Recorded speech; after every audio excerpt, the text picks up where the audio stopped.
Consider how long it's been since we've made these kinds of investments. Investments in transit, in rail, in broadband, in healthy drinking water. And because we've fallen short for so long, we've not only hurt the economy's, what we call the supply side, that is the economy's productivity, its efficiency, its kind of frictions that occur in getting goods to markets. We've often hurt the health of our children who have to grow up in areas where lead pipes are still in the ground. And by the way, there's something like 400,000 schools and child care centers that still suffer that condition.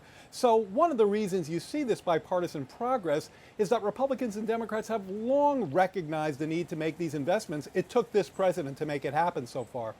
I wonder, Jared, if you could address the question of jobs in connection with infrastructure, because it strikes me, you can disagree if I'm wrong, the GDP is coming back faster than maybe the jobs are. We still have a fair number of people who don't have jobs who did before, and yet we have a lot of jobs openings.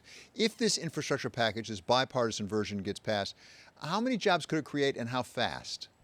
Well, the estimate is by Moody's Analytics was something around the range of 2 million more jobs per year. And that's the difference between the baseline without these programs and the job growth with them. And I think the key answer to your question, it's a perfectly legitimate question, David, is that within not just the infrastructure bill, but also the Building Back Better agenda, which the president remains fully committed to, are a set of measures to increase the economy's labor supply.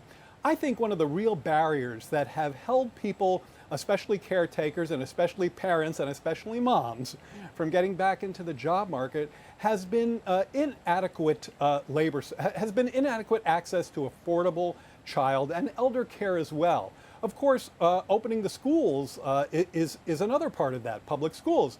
So the vaccination program has been absolutely critical to both those sides of that equation.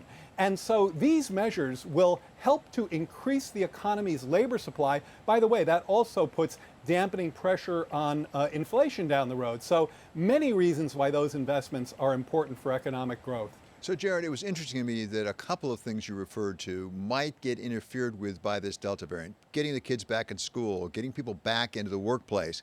How concerned should we be about Delta variant? I know that the White House, like all the rest of us, are trying to get their arms around exactly what's happening.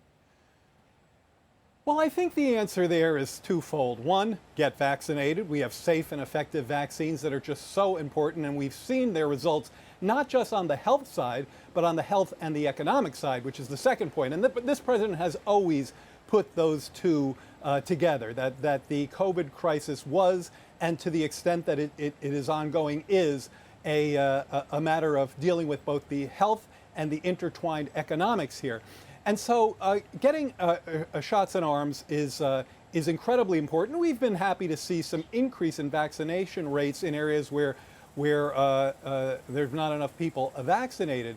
But the other thing to keep in mind, and maybe this is one of my most important messages today, is that we really have both the public health and the economic public policy scaffolding in place to deal with whatever hits us. The president said the other day we're not going back to lockdowns and schools will reopen. And the reason is because of the measures that are in place. In the rescue plan, we have considerable resources still in the flow, still in the fiscal flow, getting out there to localities, to schools, to help them meet whatever crisis comes their way, including the Delta variant. So get vaccinated, but also appreciate the fact that the public policy scaffolding is solidly in place.